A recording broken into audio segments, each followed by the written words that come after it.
Hello, welcome to another live stream. Uh, I hope that you guys have had a great day. I have had somewhat of a mixed day, I will be honest, but I did get to edit some videos, or at least I got to edit one video, um, and that'll be out in 2 weeks, 3 weeks. So, you know, I did do that. I am also futzing with the ebook layout of world building blueprints, and that is proving somewhat frustrating. But I'm trying to get the ebook layout better positioned. So I just had a bit of a frustrating day on that department. Fiddling with CSS is not the world's most glorious way to spend a Saturday, I'll be honest. But I think it's necessary. Hey, Saint Sir Nicholas, good to see you. I'm just giving um, the the um, the people a couple of minutes to get online. Yeah, I'll figure it out. Like the CSS isn't that hard. It's just you have to work cleanly. And with world building blueprints, with the bullets, I didn't understand how to define the styles right. So I didn't work very clean with my styles. So now I have like a bazillion styles, one for every bullet, every bulleted list. So I have to go back and like fix them. And that is a painstaking exercise. No, that's all. Like it's not hard, it's not difficult. I know what I need to do. It's just so painful. So long and frustrating. But that is not what we are talking about today. What we are talking about today.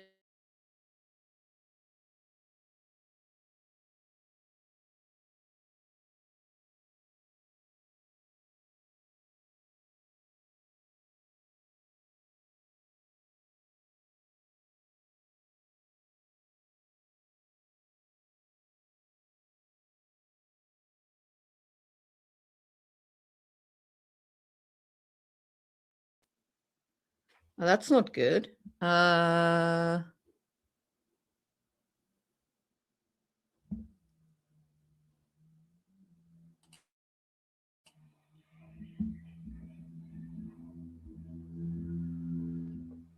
Hello? Oh, can you hear me? Okay. Okay. Do I have oh. Okay. Well, that's novel because I spent 2 minutes telling you about how frustrating I my day was. So I guess you get to skip the rant because my day was filled with CSS and ebooks and nonsense. Hi. I am glad that I am now online. Okay. So sorry about that to everybody who has to sit through, I don't know, 3 minutes of silence. We are live and the sound is good. Okay. So what are we talking about today? We're talking about cultural identity markers. All right. So cultural identity markers are markers that separate one group from another group. Okay, at its most basic level, it is the establishment of us versus them. So,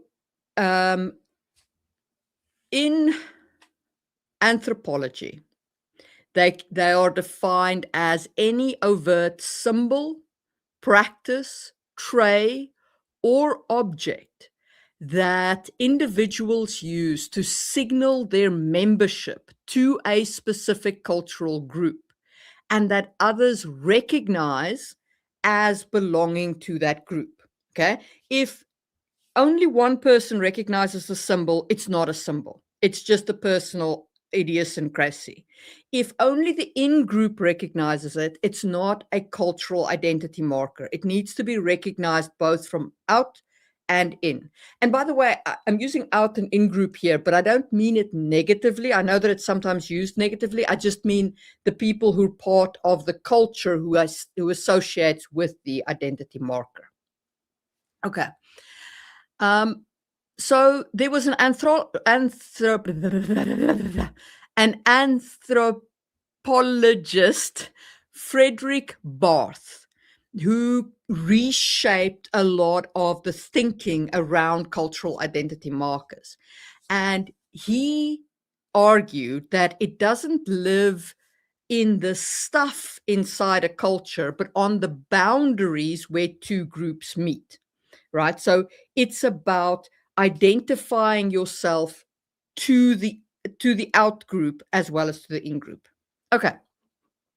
So in order to qualify as a cultural identity marker, there's a couple of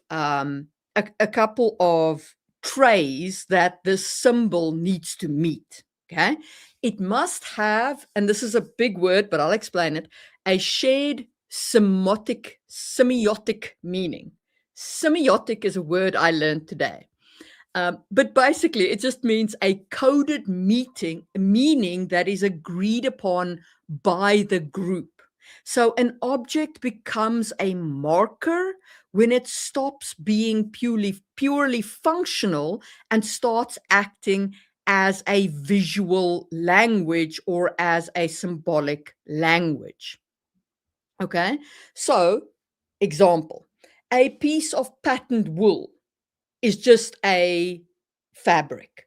Even a skirt made out of tartan before it became symbolic of lineage was just a woolen skirt, right? But over time, when woven into a specific clan tartan, it is a semiotic marker that encodes the Scottish regional identity and family lineage for a specific clan, right? So there is meaning behind the practical item, behind the symbol. Dump Space asks a question, markers are stuff where appropriation is bad. I do not think that using the cultural markers of other languages, of other cultures is bad or cultural appropriation inherently. The problem comes when you disrespect the culture that you are drawing inspiration from. Okay? It's not that you can't use Maori face tattoos or Mayan ear flares or Scottish tartan kilts.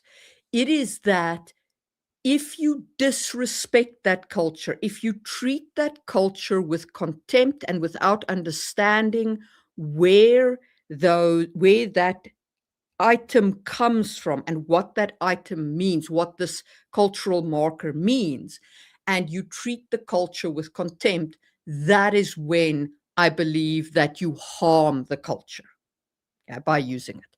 So I don't think there's per se a problem with using another culture's, drawing inspiration from another culture's markers. Hunters wearing yellow or orange. So hunters wearing yellow or orange it started out as practical, but it has become to some extent a signal, right? When you put on your orange hunter jacket inside the fall, and you are, you clearly signal that you're going hunting, especially if you wear it to, say, the gas station or the shopping, the grocery store or something like that, right? You are signaling that you are part of the group of hunters, but it still serves a practical purpose as well, which is to help identify you in the woods. And that's certainly how it started. It's actually a great example, Saint Sir Nicholas. So yeah, hunter jackets, very good example. And that brings us to the second thing that the second thing that cultural identity markers have to fulfill. They have to be dually recognized. They have to be internally recognized by the group, and they have to be externally recognized by outsiders who like these people belong to that group. Okay. And then there must be contrasting values. Markers rely on difference. A cultural marker gains meaning because it is contrasted with what another group wears, speaks, or practices, right? If everybody in the whole of the British island, the one that has England, Scotland, and Wales on it, if they all wore tartans, the tartan wouldn't serve as a very good cultural marker because it would identify everybody equally. So its value is in its distinguishing lines. And that is why things like language and dialect can be a cultural marker. Dress and adornment can be a cultural marker. Body modification can be a cultural marker. You can have an array of cultural markers. And then it's also important to note that cultural markers are rarely passive. They often require action, physical alteration, or ongoing maintenance. Okay, so this includes tattoos, scarification, ear flares, cranial deformation, or any one of those alterations of the body. It can also be ritual or behavioral practices like specific dietary restrictions, like keeping kosher or halal, certain greetings, gestures, or participation in rituals. The Swedish culture has this midsummer festival that they all participate in where they dance around a maypole. And only the Swedes do that in the Nordic nations. So that makes a fairly unique culture for them. And it's also important to note that cultural markers change. Okay, they are not static. When the group social environment shifts, when the physical environment shifts, their markers adapt and they change to match the new environment. Okay, so that is the essence of what cultural markers are. All right, cool, cool. But how? How did they come to exist? Why do they exist? And all of that kind of thing. And why are there so many different types of them? Hey, Gary, how you doing?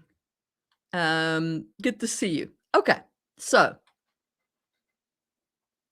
cultural markers come from a couple of different places, and they exist in different ways because they solve different cultural problems. Okay, so European heraldry, which was a cultural marker at a time, developed during the 12th century in medieval battlegrounds. And basically, it was because you had these full face helmets and plate armor and so on that obscured a knight's face, and you needed a means to identify people on the battlefield. Okay. And so they started as like just geometric patterns, and then they became ways to identify the families, and then they became like a really critical part of defining your family in the context of the European nobility. Okay, so they solved the problem of identification. The Ta moko, which is in the traditional Maori society, which is the facial markings, right? They serve as a means to mark social status, tribe, and even specific duties that are immediately legible to both inside the group and outside the group. Um, in fact, they have tattoos not just for the face, but there are hand tattoos that identify women who are allowed to serve in certain rituals, or that invoke fertility in women, or that invoke protective, masculine protectiveness in men, and identify them as warriors and so on, right? So there is a whole lineage to these tattoos. They don't just, put on geometric patterns because they look a certain way. These tattoos speak to the individual's achievements, the individual's role within his tribe. Um, Yeah, so there's genealogical maps in Tau Moka with specific zones of the face. It encodes different sides to a person's heritage, right? So your ancestral lineage from the mother's side is on one side of the face, and from the father's side is on the other side of the face. So they mean different things. The same thing with European heraldry, right? European heraldry evolved into quartering, right? So the symbol was quartered. And their heraldic, and when two noble families married, their heraldic coats of arms were sometimes combined, marshaled, or quartered, they called it, to create a graphic tree of property claims and titles and bloodlines, which is what the heraldry served to identify. And then also, your cultural identity markers often serve as signaling, and especially signaling of wealth. Okay, so this is the costly signaling theory, according to anthropologists. And it's when the marker requires significant pain, rare skill, or scarce resources to acquire. And that proves its legitimacy, and it proves the status of the person who wears that marker. And we see this particularly with the Mayans, who used these ear flares. Okay, so the ear flare is like an earring with a really big stud, effectively, right? A really big, like a thing that goes through the ear that stretches the lobe. And because it's made out of stone, generally speaking, it's very heavy. So it further stretches the lobe. So there are two things that make the ear spool or the ear flare a very good example of costly signaling within the Mayan culture. And that is that, first, they were often made of jade or obsidian, which is extremely difficult to mine and shape, and especially without metal tools, right? And it requires hundreds of hours of expert work.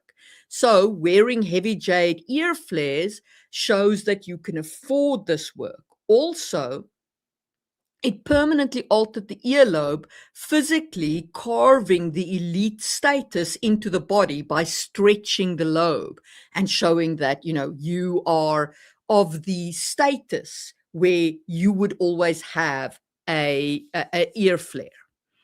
And then the Tamoka, which is the Maori facial tattoos, involved carving the skin using bone chisels, and this causes physical pain. And that physical pain, plus the ritual sacredness of the tattoo, means that bearing a full moku was a profound commitment to the tribe, right? And to your role in the tribe. So these are all kind of like where these rituals come from. It's also important to note that rituals can sometimes drift over time, where colonial powers, especially when they take over, often outlaw the identity markers of those they take over. And I don't just mean like overseas colonies, even within Europe, when after Bonnie Prince Charlie's rebellion, the English outlawed the wearing of the tartan and I think bagpipes and like a whole bunch of Scottish cultural identity markers in order to, suppress the Scottish identity. And then the marker's function starts to shift and it transitions from a standard marker of internal rank to a symbol of resistance to the outsider. It can also then signal cultural rebirth or political sovereignty. Okay. Necromancer makes a good point. A parallel would be a lion's mane. So for a fantasy race with horns, they could do something to signify status easily that way. Yeah, 100%. You could signify status with like there are some African cultures where if you are an adult man, you get to wear a lion's mane because you have to hunt a lion in order to be considered a man. So you can work within the material conditions of your society in order to create those cultural markers. Okay, so we've spoken a lot of theory so far, and indeed, I think let's talk about how do you create these cultural markers, right? So the things you should do. Firstly, consider the material and social reality of the culture you are working with. Like Necromancer James just said, if you have a culture that has lions, consider what impact that has. If you have a culture that has creatures with horns, like how would they work with those horns? What physically is around them? The Scots are unlikely to have developed tartans if they didn't have ready access to wool, right? The European heraldry developed out of the battlefield needs. The Mayans are unlikely to have developed those ear spools if they didn't have a fair quantity of jade, right? So there's different ways in which the environment impacts your culture. So think about what is around your culture and how that impacts their identity markers. Next, think about the need that originally gives rise to your cultural marker. So do they need to identify a friend or foe at 100 yards? Do they need to identify that they're a hunter, as we spoke about earlier? Do they need to prove their adulthood through endurance? Do they need to distinguish their caste or lineage? What is the purpose of the identity marker? Then determine your cost.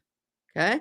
A marker that is cheap to adopt carries little weight. So you need to give the marker an inherent cost to ensure it can't be easily faked by outsiders. So that can be either a physical cost like pain or permanent scarring or body alteration or grueling training. Or it can be a material or economic costs. So it can be something that requires hundreds of hours of labor, rare minerals, costly dyes, and so basically items that destroy wealth in ritual display. Welcome back, Saint Sir Nicholas. And hi, Lapis Wolf. Good to see you on one of these live streams. So your cost can also be in behavioral or social costs, things like rituals, oaths, social ostracization if broken, dietary taboos, etc. Then build your semiotic code. Man, I don't even know if I'm pronouncing that word right. Anyway, semiotic, the thing, what it means, right? How the marker communicates and what it communicates and at what granularity. So, for example, don't just give the culture tattoos, make the placement on the left cheek signify maternal lineage and the right cheeks signify their martial status. or however you want to work with it, right? Define how the identity marker works, right? That does it have so one of my identity markers in the Empire of Limiaron in my world of Sangwell Chronicles is the sash that my nobles wear, and they have two badges on it. The one is their duchy badge, and the other one is their family badge, and it's called and it can be in different locations, right? So you can have your duchy badge down here on your hip, and then it's called your sword badge. Or you can have it up here on your shoulder, and then it's called your heart badge. And the same for your family badge. And which one of the two you wear on your heart location versus your sword location indicates how you feel about your family, right? Are you closer to your family, or are you closer to your duchy? And you decide, and that on that basis is decided where your badge goes. And that also means that people can swap where their badges are, heart or sword, in order to show that their approach to their family or their duchy has changed. Okay, so that is what your semiotic code is. That is what it means. Your way that the marker communicates, and then add your layered drift. Okay, so was the marker banned by an invading empire previously, and is wearing it now an act of political rebellion? Did a functional item turn into a hyper-ornate, non-functional ceremonial piece for the nobility, right? So we spoke about the hunter jacket earlier, the orange hunter jacket. What if that hunter jacket has become this like really elaborate jacket, in the case of like some rich folks, to overtly signal not just that they are hunters, but that they are rich hunters. So those are all ways in which you can, subvert the marker. You can also decay the marker, right? So that it used to be this thing that everybody did, and that the whole society participated in, and over time it's kind of become this thing that people kind of do as a checkbox item, and it no longer holds any of the meaning that it used to have. And this can actually lead to a loss of cultural cohesion and kind of the diminishment of your society. Thanks, Lapis Wolf. Yeah, I like the positioning as like a way to signal, your where your loyalties lie. Dump Space makes a good point about tattoos and scarred. So you can have the tattoo being scarred be either a shame or perhaps a high honor, or you can, so there's all kinds of nuances that you can work into these identity markers. All right. Then there's a couple of things to avoid when creating the identity markers. You can have don't step into the monolith trap. Not every single person in a culture is going to wear or perform the marker identically. Real cultures have class variations. They have generational pushback. They have regional differences. They have rebels who reject the marker entirely. They have countercultures who use the marker in a different way. Just because this is the general cultural marker does not mean that is how everybody uses it. Okay. And saying that everybody in the culture all uses it the same way is going to pretty much start, inching towards the trap of the hats, the planet of the hats. Two, and this goes back to the question that Dump Space asked. Avoid treating your markers as aesthetic quirks for the audience to work at. Okay?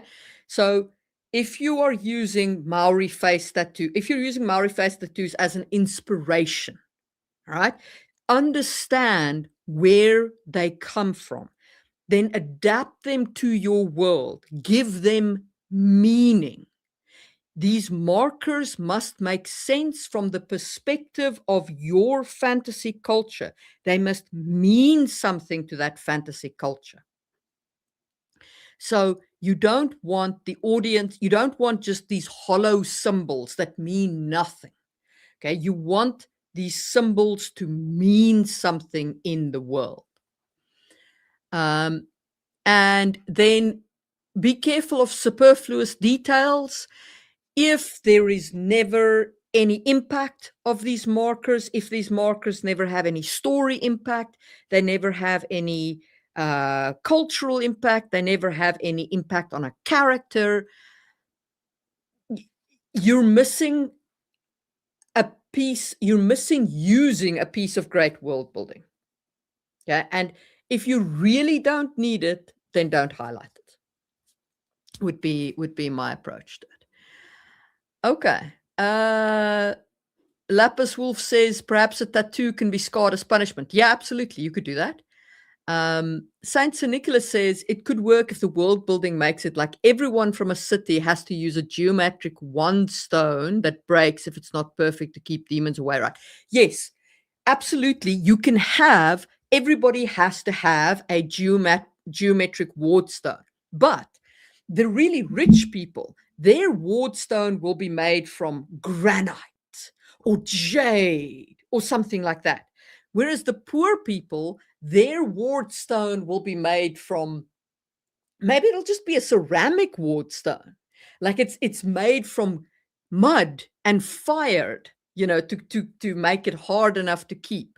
So they have the same icon, but it's made from different materials, right? Because that shows you how the status within the culture varies. So yes, there would absolutely be similarities, and you could force it to be more similar through fantasy, but I would still build in like grades of materials and so on to kind of build out like your status and class and so forth. How might this change with a long-lived race? So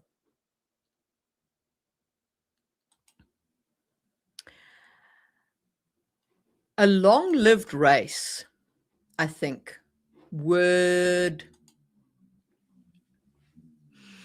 I think they might have longer lived cultural markers, but they would still have them, right?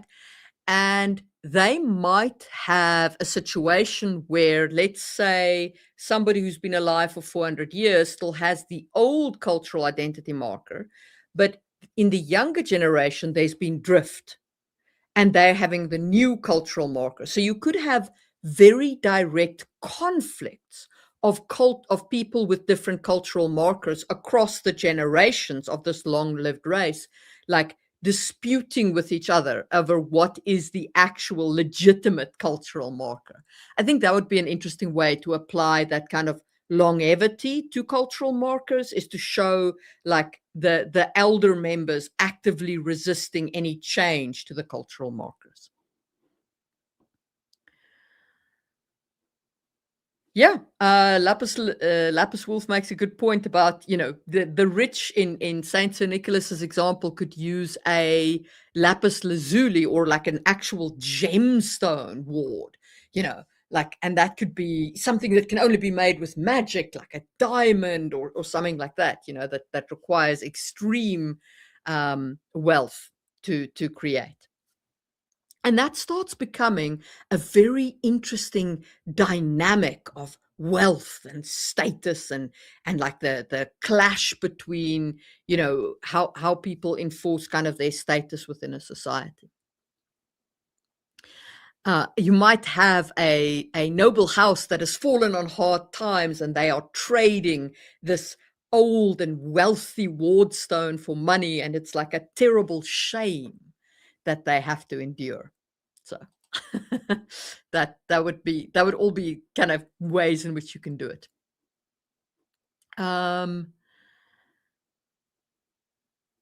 Yeah, Jasmine Calden makes a very interesting thought there. You could have the older the marker, be more powerful, how more powerful it is, right? So you could have items that actually kind of gain from being in a family for a long time, right? So you gain more from getting your grandmother's identity marker than from creating a new one. And that then becomes like a thing that can be fought over internally with families with inheritance, as well as your long-lived races have an inherent advantage because they hold a cultural identity marker for longer, and thus it is imbued with more power.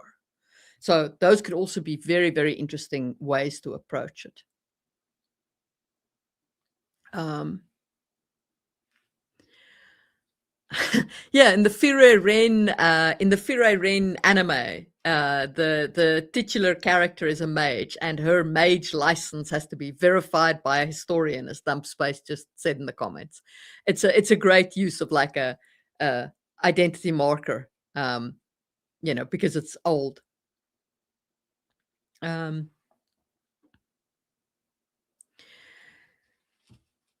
yeah, so the ward busts or statues of. Thank you, Necromancer JM. Guys, there are just-in-time world-building memberships up for grabs. If you grab them, you will have early access to videos and access to the members-only live streams for, I think they last a month or something like that. So thanks, Necromancer JM. So, Lapis Wolf, to answer your question about statues of past family members, like Romans and so on, I think that's absolutely a great cultural marker. It's also an interesting, if you combine those statues with like the Roman lares, right, the house ghosts, I think that would be a very interesting approach. Now, I think the Lares, if I remember correctly, and it's been a while since I looked at this winkle of Roman culture, so forgive me if I get it wrong, but I think that the Roman Lares were tied to death masks. So I think each house had a death mask, and that was the ancestor's death mask, and the house ghost was supposed to be tied to that mask. So, in a fantasy world where you're tying that in as and that obviously did identify the house both as a Roman household and as a specific Roman household because it has the ancestor's death mask in his house. So, um, so there is, so you can absolutely use that kind of ancestral spirit practice as a way to both create a warding mechanism, perhaps a guiding mechanism, and a cultural identity marker. And then maybe the cultural identity marker, like the death masks or the bust or whatever it is, started out simply as a means to give the ancestor a home in your house so that you can have their guidance. And then over time, it becomes more elaborate, it becomes ritualized, and it becomes a marker of the culture, not just a utilitarian item that gives you the magic access.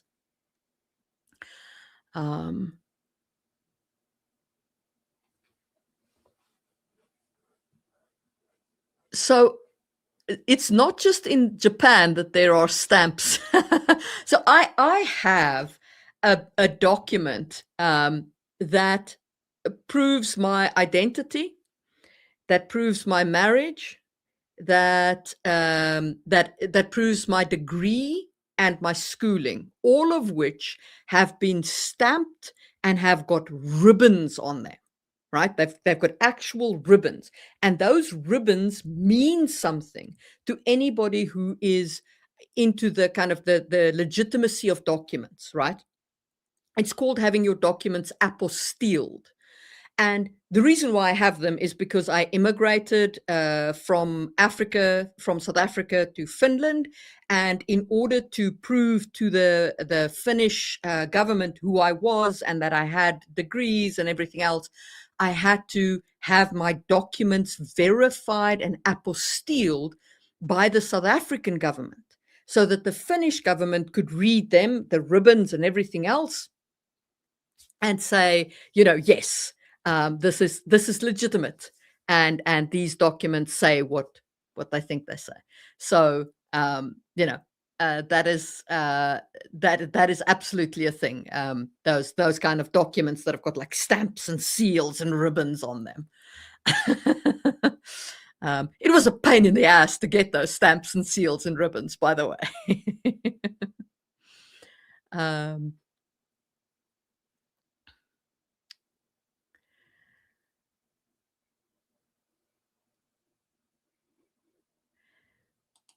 Yeah, yeah. Yeah. Apparently the Lares, the Roman house ghosts, were very uncomfortable to the Romans because they kept feeling like their ancestors were judging them. Um, yep, you can tie warders into bloodlines. Um, and if especially if your magic is in any way connected to genetics, it would be very, very common, I think, for your bloodlines to develop cultural markers, right? Because they are not only a marker of genealogy, but they are also a marker then of magic. So 100%. Um,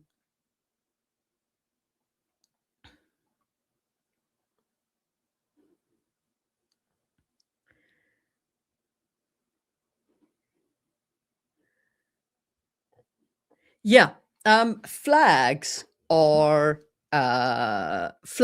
another, of course, cultural identity marker, especially these days. That started with the Danes, I think. I think the Danish flag was the first one, the Danebrog. They claimed that there was a legend that during the, I speak under massive correction, but I think it was the 30 Years' War. Anyway, one of the wars, their king was on the battlefield and about to lose, and this cloak with a red cross came fluttering out of the sky and fell onto his shoulders or his sword or something like that. And from there, the Danish flag was born, and that was the first flag, the Danebrog. Um, Apocryphal story, obviously, but their flag was one of the earliest. Um,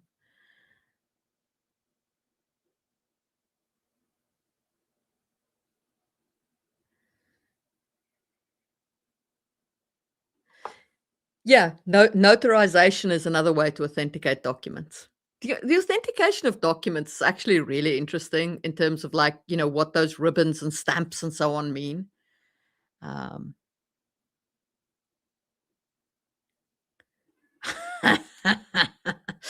you know, This is one of the things that would bother me the most in living in a place where like ghosts and spirits and whatever are like real and everywhere. Like, dude, I don't want no ancestors watching me at certain times.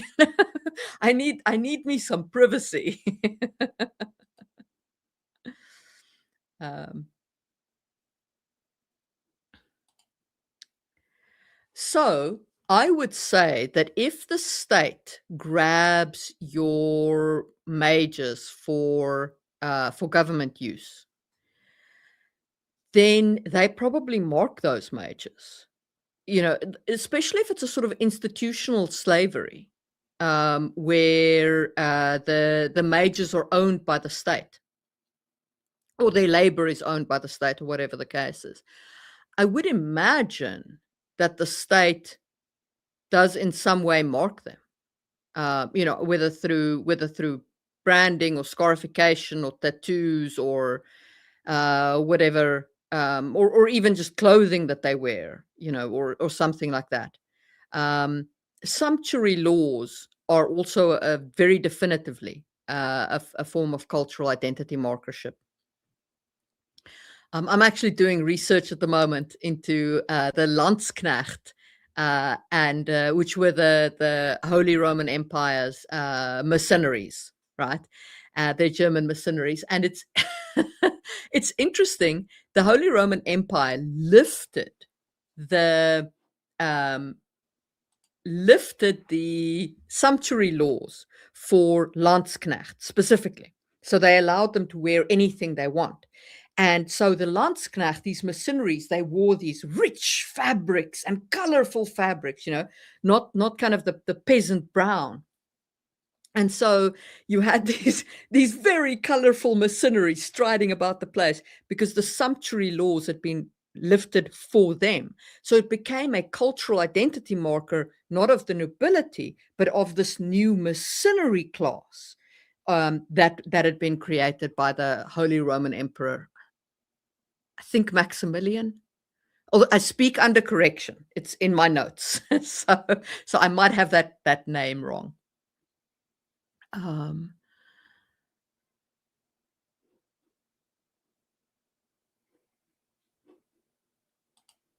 Yeah, the imperial psychers of the grim dark universe of 40K are a great example of a magic class that is taken by the state, effectively turned into an institutional slave and marked. So 100%. Uh,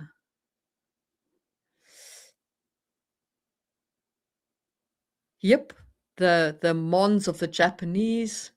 Thank you, Foggy Wall. It is my pleasure. Thank you very much um, for your $10. I very much appreciate it. Um, the Japanese Mon are actually such an interesting heraldic device. I did a study of them at one point when I was very into L5R because I wanted to know, how close Legend of the Five Rings was to the various Mon and so on. And the Mon are so interesting in how they developed and how kind of detailed they are. A lot of them are more detailed than say the heraldic devices of the of Europe, and they share a lot of sort of similarities with the heraldic devices, but they're very interesting in their own right. Um,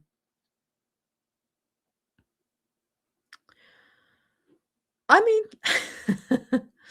um,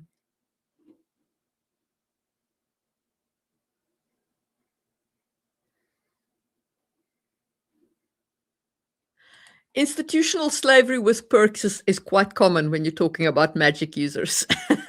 So you're a slave, but there are some benefits to being a slave, because we don't want you to rebel too much. Uh,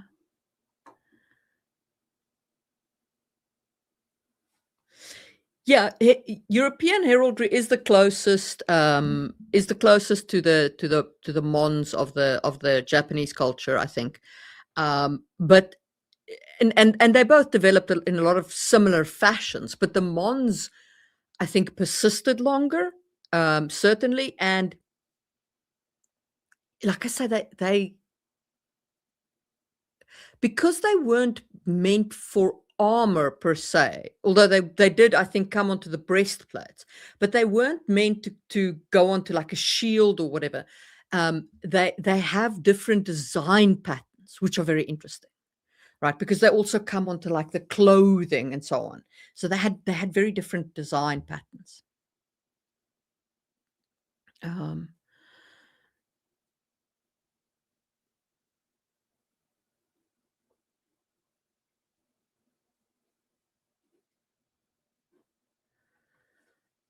okay, so other thoughts about cultural identity markers, questions you have for me? Um, Yeah, actually, that's a great point, Foggy. Institutional slavery, I think, was very much more common in Egypt than it was anywhere else in the kind of Bronze Age ancient world. Um, Most other places had kind of more direct, chattel slavery or indentured servitude or slavery as punishment, etc. But the Egyptians had a institutional variation where you were owned by the state rather than an individual, or your labor was claimed by the state, which comes down to the same thing. And it's got a very different flavor from an individual owning you because there are, laws and bureaucracy and governance around it which don't exist for individual ownership. Not to say that it is roses and good and, it should be, I don't know, celebrated or brought back or any such nonsense. Like, I'm not a fan, but it is a very different implementation from a personal person owning you. Um, I am taking random questions. Hit me. You can hit me with any question you like. If I don't know, I'll tell you. Um,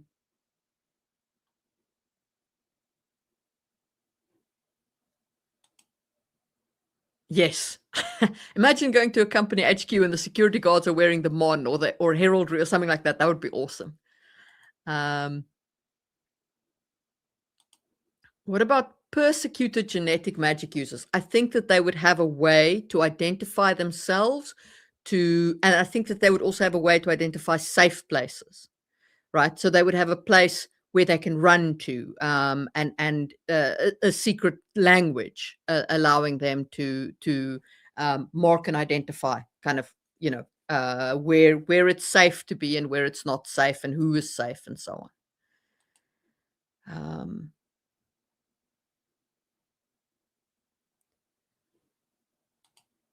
Foggy, trade routes and logistics being used as background details in political thrillers. How much focus should or would feel appropriate? Is it best sprinkled out?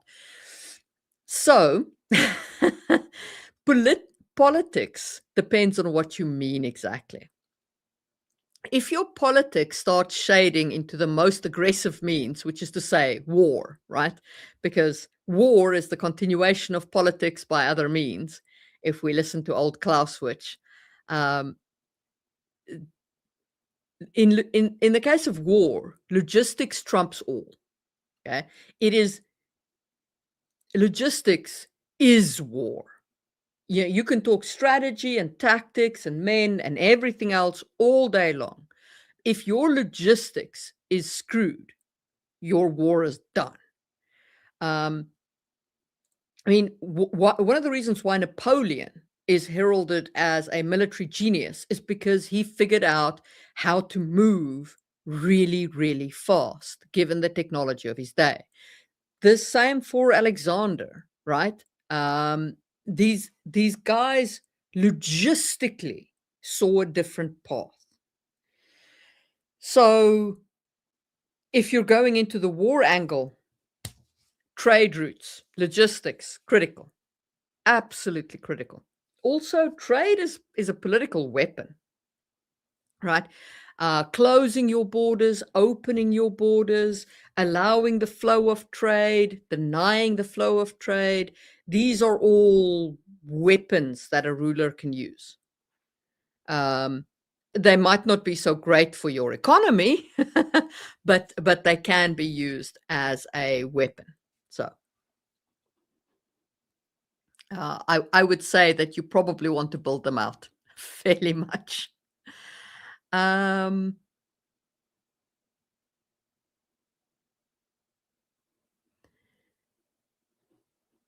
Saint Sir Nicholas, what would deities in Eastern Roman Empire themed culture? Eastern Roman Empire themed culture.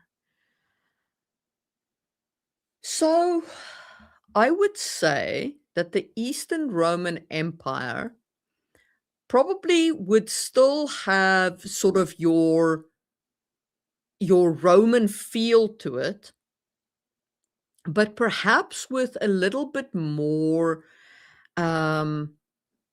a little bit more Greek flair than Roman flair, because Byzantium was more Greek than Rome was, right? And towards the fourth crusade, yeah, towards the fourth crusade, it was pretty much like they called themselves Greeks, even though they were also Roman, right? So I would say that if you're taking your inspiration from there, I would take inspiration from the Greek gods more than the Roman gods. But I would still take the Roman gods. So I would kind of like fuse those two more than that, even more than they currently are. And I mean, they are fairly fused at the moment, but I would fuse those two. And then maybe even add some pre-Islamic Arabian flair here and there, depending on whether you are, how much you're drawing on our world and kind of like the cultures around Byzantium.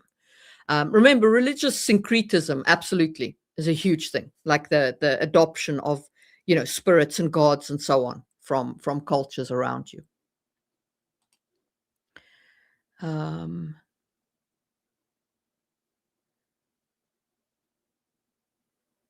yeah, alphas and omegas and mate bonds absolutely could be a thing. um,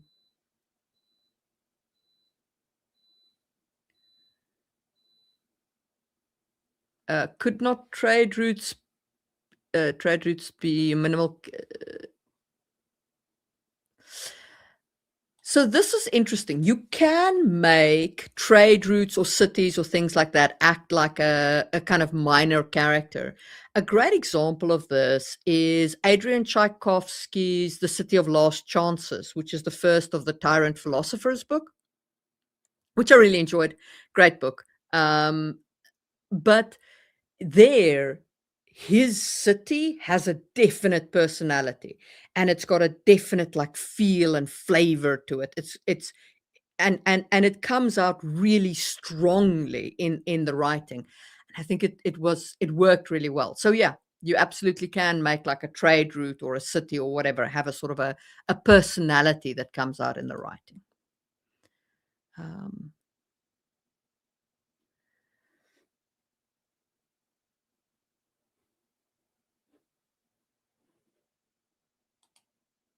yeah, you can absolutely have a smaller force win by hitting nothing but supply lines. That's totally possible. um, supply lines, man. There's a reason why both Napoleon and Moustache Man came a cropper when they invaded Russia. You know, their supply lines got cut off by the winter. The Russians traded space for time, withdrawing back and burning as they went, and the winter came, cut the supply lines, and that was it. Right? You just wrote off that whole army. So, so supply lines, they will end your war. They will end your war. Um, can a vehicle be the backbone of a story, such as a 4-book story in a vehicle? Sure. A vehicle can be a backbone of a story. Um, I am reminded of Stanley Kubrick's Odyssey 2000. Which one is it? I'm sorry, Dave. I can't do that. The whole 2000 model. Um, Great movie. Great movie. The ship has an AI in it, right? And they're traveling. It's a shortish space journey. I think they're traveling to like Mars or whatever. And the AI, the AI is like, okay, and basically the AI's got its mission parameters to ensure the mission is successful. And then as the story goes on, the AI comes to the conclusion that the humans on board are the reason why the mission is going to fail. So the best way to succeed at the mission is to end the humans on board the vessel. It's great. It's an ancient movie. I don't think I'm spoiling it for anyone. But yeah, it's got that iconic line of it where the astronaut is like, Hull, open the spaceport doors. And the AI, that's this red blinking light, says, I'm sorry, Dave, I can't do that. It's fantastic. So, yeah, absolutely. um, how to have sacrifices to the deities that does not feel too easy, like just a couple of loaves of bread, and yet also does not come across to the readers as super evil, like killing 400 people. So sacrifices are an interesting thing because sacrifice is dependent on how much wealth you have. So for a rich person, for a wealthy individual, sacrificing a couple of loaves to the deity means nothing. To a poor person, it's the difference between eating today and not eating today. So it's got a significantly higher impact. In a fantasy world, what I would do if I'm working with sacrificial magic is I would say that the sacrifice has to mean something to the individual sacrificing, right? So let's say, for example, that it's not just a case of like you have to sacrifice an item.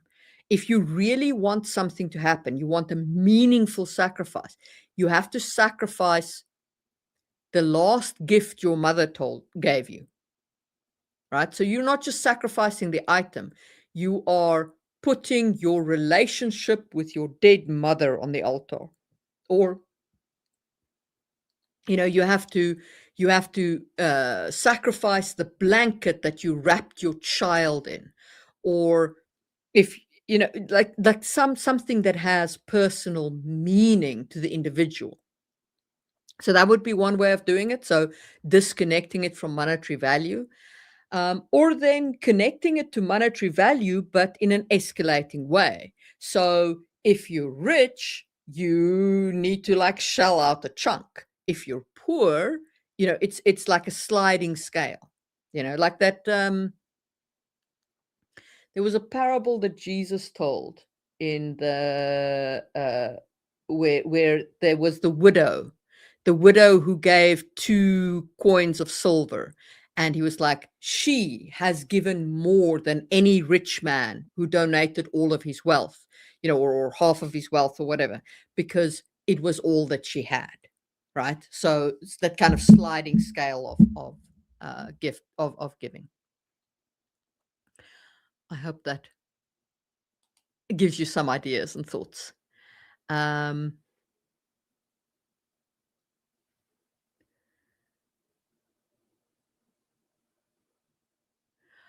Solo ship is a big deal. Yep. In Star Wars, Han Solo ship is a great example of a ship playing a role.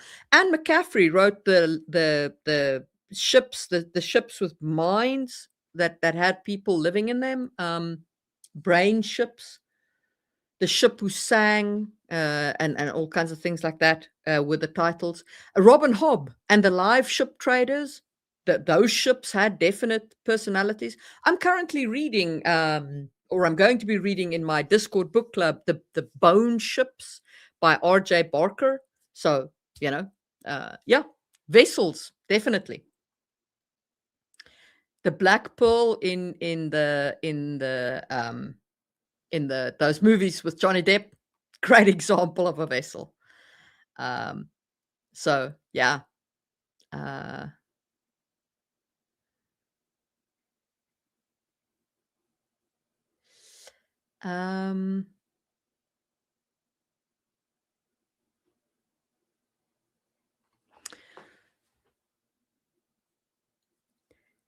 Yeah, the sacrifices in Warhammer 40K get out of hand with the psycho sacrifices. But that is because of the scale of Warhammer 40K. Like, it's a whole galaxy, you know, and the sacrifices of those psychers essentially keep the navigational beacon that is the Emperor's mind running. And because it keeps the Emperor's mind running, it's critical to the navigation of the whole empire.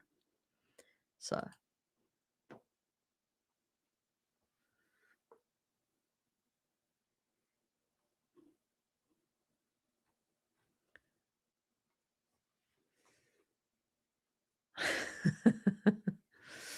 um,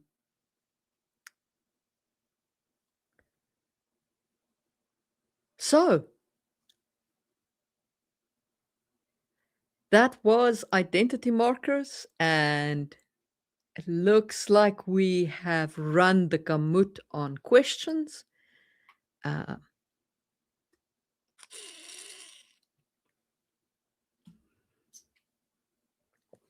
Trade routes are a big deal, even if you have a modern world. I mean, look at our world today, right? Like right now, as we're sitting here, we have two critical straits closed, and it is affecting the trade of oil. It's going to affect the Bab el Mandab, which is the entry point to the Red Sea, which is the entry point to the Suez Canal, is going to affect the trade of goods from China to Europe, because they're going to have to go round the bottom of Africa. That is a hecking long way to go. And that's going to drive up prices. It's going to increase lag times. Like, trade routes are a big deal, no matter which age you're in, right? The only way that trade routes are not a big deal is if you have like instantaneous travel between points, like Babylon 5's jump gates or stargates, like gates. And even then, okay, let's say you have instantaneous teleportation between two points. Who controls the teleportation points? Okay, whoever controls the teleportation points is going to control trade between these two places. And that makes a huge difference to like wealth and, tolls. And it's trade is one of the most important things to figure out in your world building. Bar almost nothing. Because without trade, your whole culture is that can only depend on themselves and their immediate resources. So, yeah. Yeah, the Suez Canal blockage. Was it 2021, 2022 when I want to say the Ever Stuck, but that wasn't actually its name. I think it was Everflow, Evergreen, something like that. That ship that got stuck in the Suez Canal. 11 days it was stuck. And it disrupted shipping for months. Like Evergreen, yeah. So yeah, absolutely. Like trade routes, anytime. Magic, no magic, whatever. Like you cannot go wrong figuring out trade routes in your world and how people trade and the impact that it has. It is going to be important to somebody's culture somewhere at some point. It's almost never wasted world building. So, yeah. Saint Sir Nicholas, you are welcome. Thanks, Necromancer JM. Have a great night. I wonder how the trade in my world would work, most people being Iron Age. Okay, so you're going to go give away kittens? Oh, give your kittens a pat, Jerry. So Lapis, to answer your question around like trade in such a world, so I would say that if you're using, say, the Aeolian steam engine or something like that to kind of like speed along the Industrial Revolution, that with train tracks, you're always going to have your limitation be the tracks, right? The laying of the tracks. And as you lay tracks, you're going to bring new cultures online onto your trade routes. And that those cultures that come online into the like steampunk culture, they are going to be very, very different from the cultures who are still away from the tracks, and thus don't have that ready access to trade. So that would be how I'd look at it. Foggy, how are my projects going? So, Blood and Bloom in Las Vegas, if you haven't backed it, it's on Kickstarter. It's doing quite well, and is complete. Um, um, my I'm busy working on my epic fantasy at the moment. I'm editing it. The first book of the new series, Sangwheel Tales. I think it's going well. I've finished the first act. I'm working on the second act. I am about a third of the way through writing a mermaid post-apocalyptic story. I was inspired, but I've shelved that so that I can focus on editing the epic fantasy. World Building Blueprints Volume 2 is 2 chapters away from being done. So that I'm still hoping to kickstart this year. Oh, and I'm working on a little side project, which I'm calling the World Builders Definitive Guides, based on my compilation videos, which will just be a basic PDF with like exercises and with basically the transcripts of those videos adapted to text, which I'll just sell for like $10, with like exercises in to help you define, those kinds of attributes if you're interested in those. I'm kind of working on that on the side. So that's all my projects. Thank you for the question. I appreciate it. I hope they get good homes, Gary. I hope they get good homes.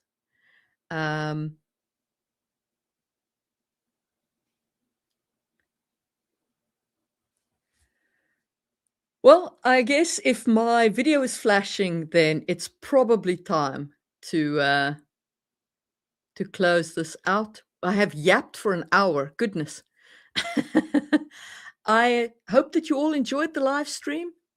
Thank you so much for listening, for being here. I very much appreciate all of you who are part of this community. And I hope that you have a wonderful evening and a wonderful day tomorrow, on Sunday, and that the week ahead, treats you well. Yeah. Cheers, guys. Any settings I think are underserved in world building? The Bronze Age. The Bronze Age is underserved. Bye, guys. Have a great weekend. And it's my absolute pleasure to be here, as always.